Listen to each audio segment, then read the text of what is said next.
Hey, what's up guys? Over here with Sports IQ, and in this video, we're going to be covering my 3 ways to serve tough. And now, these won't be simple things like, serve to the open spot, hit the ball harder, right? Because we know that serving to open spot is going to be a tough serve, or serving harder, hitting the ball harder is going to be a tough serve. But those are also tough in itself, right? The first one, you have to be able to aim. The second one, you have to be able to hit it harder without having it go out. And so, in this video, we're going to cover the 3 ways that you can serve tough by serving it to an actual player.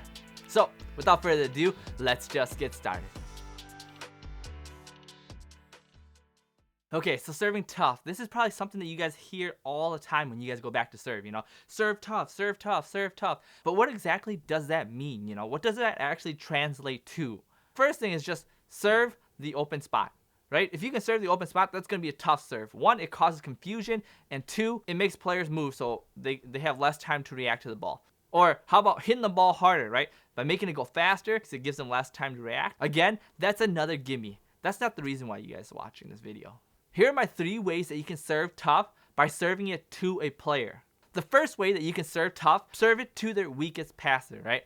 Just keep serving it to them. I mean, they're going to have a hell of a time trying to bring the ball back if they're a bad passer. So just serve the ball to him. Like they say, all's fair in love and war. Most of the time when you play good teams, they'll hide their worst passer. He won't be passing. There'll be someone covering him. He'll be in spots that you can't serve, or it'll be really tough for you to serve. So what's the next thing that you're supposed to do when you can't serve their weakest passer? Or the second thing that you can do to serve tough is to serve their go-to hitter. Now that might sound counterintuitive, but it actually makes a lot of sense, right? To serve their go-to hitter. Now, I know volleyball is a team sport, and you win as a team and you lose as a team, but at the end of the day, there's only one ball, and only one person can hit that ball. And so, no matter how much of a team sport it is, it's all reliant on one guy, the go-to hitter. 95% of the time, they'll set their go-to hitter. And the 5% that they don't set the go-to hitter, well, that's in your favor too. And the reason why is simple. You were giving him an additional thing to worry about. As a hitter, when you're getting ready to side out and there's all that pressure on you and you're in the back and you're the go-to hitter and they're stacking you and you have to worry about the block and the hitting past the defenders and they're just waiting for you, that it's like if you have to worry about an additional steps of, oh shit, I have to pass the ball first, that just adds an additional thing for you to worry about. So as a server, serve their go-to hitter. A bonus thing with this is that if you can move that go-to hitter towards the net or away from the net and then pass and then side out, that's even better for you. That makes it that much tougher. So in this clip here, we're playing prime time. To me, when I went back to serve, my biggest threat is their middle. And so for me to be able to take him out, I have to serve the ball to him. By serving the ball to him, it gives him one additional thing to worry about, and it makes it also harder for him to come in, right? Because it makes him like that half second slower, which makes it harder for the setters to set him. And in this case, it ended up working out because they didn't set him. The third way to make it tough, if their go-to hitter is an outside hitter, what you want to do is serve him in.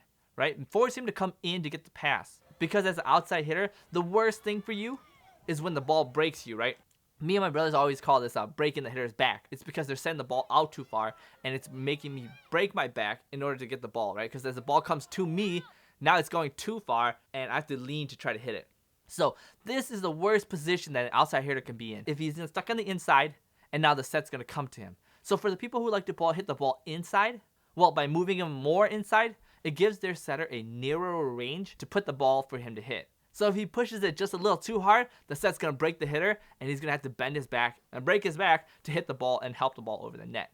This also works for outside hitters who like to hit the ball outside. Because when they're hitting it outside, if you move them in, now they have to reposition and move themselves all the way out again to try to come back and catch the ball again. And when you're running that quick outside, it just makes you that much slower, and it makes it harder for you to step back out and go back in.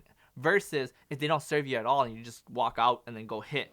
So go out there, try it, let me know how it goes, and I'll see you guys on the court.